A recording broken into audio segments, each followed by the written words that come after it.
असाहसेन धम्मेन समेन नयति परे धम्मस्य गुत्थो मेधावी धम्मट्ठोति पउच्चति।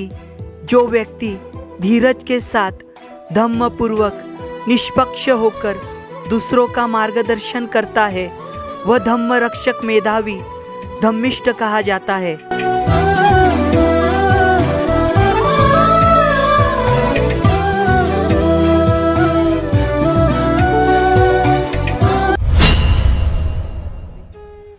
सदियाँ बीत गई है लेकिन सभ्यता वहीं पर है, समय बीत गया है लेकिन रहा वहीं पर है। जय भीम, नमो बुद्धाय। स्वागत है आप सभी का आपके चहते चैनल पर जिसका नाम है बोधिसत्व। इस बोधिसत्व यूट्यूब चैनल के माध्यम से आपको प्रियदर्शी चक्रवर्ती सम्राट अशोक इनके द्वारा निर्माण किए गए प्राचीन बौद्ध स्तूप हो, स्मारक हो या फिर गुफाएं हो, जिनका निर्माण कार्य प्रियदर्शी चक्रवर्ती सम्राट अशोक इनके बाद में भी हजारों वर्ष तक हुआ है, ऐसे वीरान और अनदेखे बौद्ध स्थल जो इससे पहले आपको नहीं दिखाए गए, ऐसे बौद्ध स्थल आपको दिखाने का प्रयास जो है यह बोधिसत्व चैनल कर रहा है। आज का ये जो वीडियो है यह बहुत ही महत्वपूर्ण है और इस चैनल के पिछले वीडियो भी बहुत ही महत्वपूर्ण है। अगर वे आपने नहीं देखे तो वे ज़रूर देखें और साथ ही अगर इस चैनल पर नए हो तो इस चैनल को अभी सब्सक्राइब करें। आज का यह जो वीडियो है यह तेलंगाना राज्य का है। तेलंगाना राज्य के जगतियाल नाम का जो जिला है, यहाँ के वेलगटूर नाम के मंडल के कोटिलिंगाला नाम की जगह है। यहाँ पर प्राचीन काल का एक जो टीला पाया गया था और ये जो टीला है यह कोई साधारण टीला नहीं बल्कि जिस प्रकार से हमने महाराष्ट्र राज्य में प्राचीन बौद्ध गुफाओं की जानकारी ली है या फिर जिन्होंने प्राचीन बौद्ध गुफाओं का निर्माण कार्य देश भर में बड़े पैमाने में किया है, वह सातवाहन राजवंश, इस सातवाहन राजवंश की राजधानी रहा यह क्षेत्र है कोटिलिंगाला। तो यहाँ पर यह जो अवशेष पाए गए हैं उन अवशेषों की हम जानकारी लेंगे और अगर यह सातवाहनों की बस्ती थी तो यहाँ पर अभी इस हालत में मतलब अभी हम जाएंगे तो यहाँ पर क्या बचा हुआ है या फिर कौन सा स्मारक था या फिर जो प्राचीन बौद्ध स्तूप वहाँ पर रहा होगा उसकी जानकारी जो है इस चैनल के द्वारा हम पहली मर्तबा ले रहे हैं। यहाँ तक जाने के लिए हम हमारे पर्सनल वैयक्तिक वाहन का इस्तेमाल कर सकते हैं अथवा हम शासन प्रशासन की बसेस का इस्तेमाल कर यहाँ तक आ सकते हैं। तो चलिए आज का वीडियो शुरू करते हैं।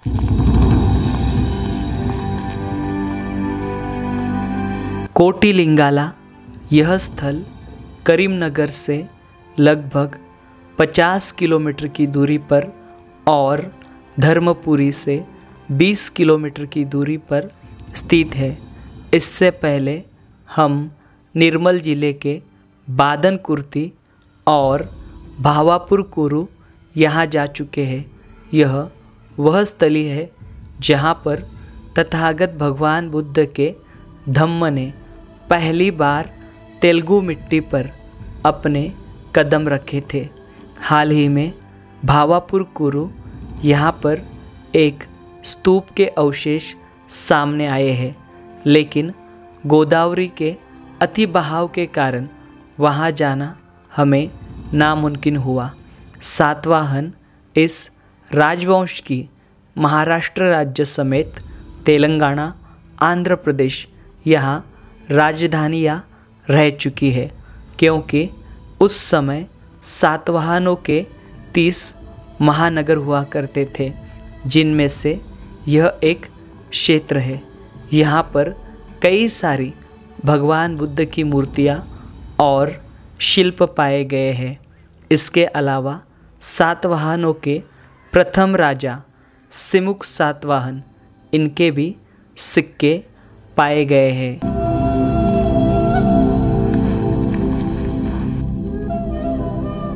हम आए हुए हैं तेलंगाना राज्य के जगत्याल नाम का जो डिस्ट्रिक्ट है, यहाँ का वेलगटूर नाम का जो मंडल है, यहाँ के कोटिलिंगाला इस गांव में।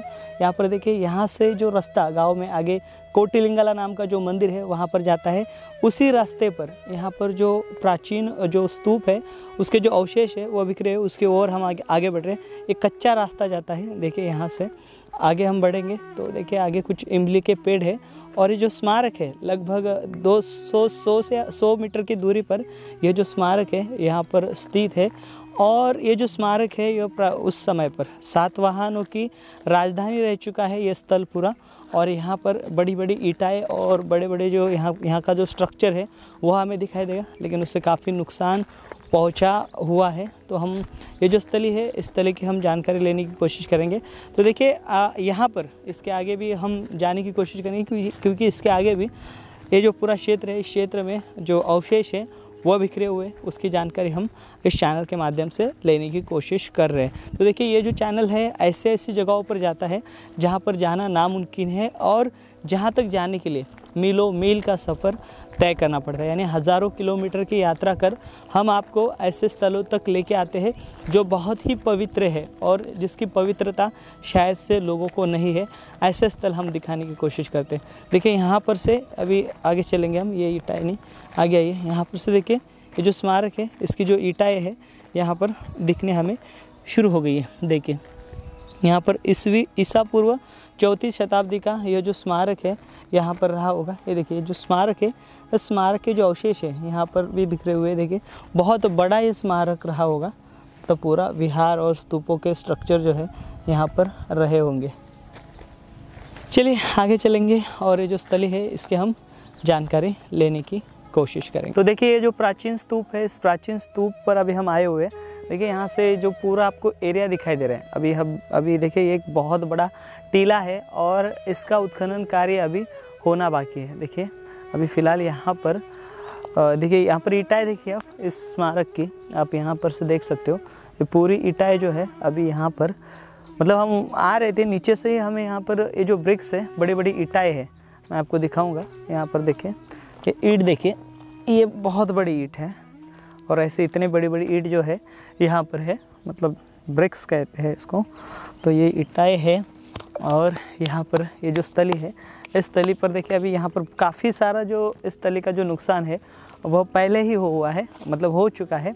यहाँ पर से यहाँ के जो स्थानिक लोग रहते हैं या फिर गांव वाले रहते हैं, उनको लगता है कि ऐसे स्थलों पर खजाना या फिर सोना या फिर चांदी, ऐसे जो मतलब मौल्यवान वस्तु है वो यहाँ पर से पाई जाती थी, ऐसा गांव वालों का कहना है। इसके कारण यहाँ पर इस स्मारक को जो है वो काफ़ी नुकसान यहाँ पर हुआ है। यहाँ पर देखिए यहाँ पर एक प्रोटेक्टेड स्मारक का जो बोर्ड है यहाँ पर लगाया गया है, और यह जो है आर्कियोलॉजी डिपार्टमेंट एंड म्यूज़ियम यहाँ पर आंध्र प्रदेश, यानी ये जो स्टेट आर्कियोलॉजी का यहाँ पर ये प्रोटेक्टेड मॉन्यूमेंट एक्ट का यहाँ पर ये बोर्ड है, और इसमें इंग्लिश ये अपना तेलुगु और उर्दू इसमें यहाँ पर ये जानकारी दी है। और ये जो स्मारक है, अभी स्मारक देखिए आप, अभी हम ऊपरी हिस्से में आए हुए, अब हम नीचे से देखिए वो जो पेड़ है, इमली का पेड़, वहाँ से ये स्मारक शुरू हुआ था।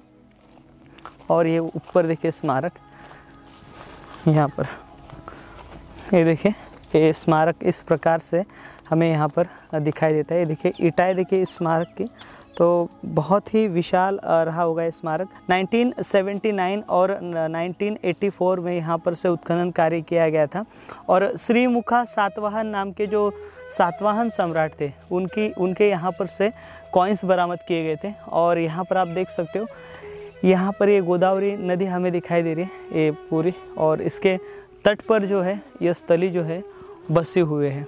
और देखिए इसका एरिया बहुत बड़ा है, आप देखोगे तो बहुत बड़े क्षेत्र में जो है फैला हुआ है। लगभग ये 1000 फीट इतना लंबा है और लगभग 300 मीटर इतना ये स्थल जो आप देख पा रहे हो ये चौड़ा है। ये देखिए ईंटें देखिए यहाँ पर इसकी, अभी यहाँ पर पूरी झाड़ी आ चुकी है। इसके कारण यहाँ पर ये जो स्थल है इससे पहले फोर्ट करके आइडेंटिफाइड किया गया था। यहाँ पर मैगथनीज या फिर ग्रीक एम्बेसडर या फिर सम्राट अशोक के समय के कुछ अवशेष हो वो यहाँ पर से पाए गए थे। और सन 1978 और 1984 में यहाँ पर से स्तूप के जो अवशेष है वो बरामद किए गए थे। और यह जो स्तूप है ईसा पूर्व 4वीं शताब्दी से बिलोंग्स करता था, यानी ईसा पूर्व 4वीं शताब्दी के यहाँ पर अवशेष पाए गए थे, जिसके अंदर रोमन गोल्ड कॉइन, मतलब रोमन के जो सोने के सिक्के हैं वो पाए गए थे, या फिर ये जो ईंटें आप देख पा रहे हो, या फिर पंच देख पा रहे हो, या फिर जो क्ले है वो यहाँ से पाए गए थे। और बहुत से जो मतलब ये है इंस्क्रिप्शन है वो पाए गए थे। तो देखिए जो स्थली है अभी यहाँ पर पूरी झाड़ी बढ़ चुके हैं, मतलब हम वो धूप में आते तो हमें यहाँ पर ये पूरा जो स्ट्रक्चर है वो दिख पाता, लेकिन यहाँ पर मिट्टी और बहुत सारा यहाँ पर ये जो स्थल है अभी दबा हुआ है और प्रॉपर यहाँ पर उत्खनन कार्य नहीं हुआ है। अगर प्रॉपर यहाँ पर उत्खनन कार्य हुआ होता तो ये जो स्थल है अच्छे से सामने आ पाता। तो हम यहाँ पर आए थे कोटिलिंगाला में और इसकी जानकारी हमने आपको देने की कोशिश की। इसके आगे यहाँ पर एक पहाड़ी है और ये जो पहाड़ी है मुनुला गुट्टा नाम से पहाड़ी है और इस पहाड़ी पर यहाँ पर प्राचीन काल में बौद्ध भिक्षु रहा करते थे। उसकी जानकारी हम अगले वीडियो में आपको देने वाले हैं। तो यहाँ से अभी चलेंगे हम, ये जो गांव है कोटिलिंगाला, इसके आगे मुनुला गुट्टा नाम का स्थल है, उस स्थल की हम जानकारी लेने की कोशिश करेंगे। तो चलिए आज का वीडियो हम यहीं पर ख़त्म करते हैं। मिलेंगे अगले वीडियो के साथ, अगली जानकारी के साथ। तब तक आप अपना ख्याल रखें। जय भीम, नमो बुद्धाय, जय भारत।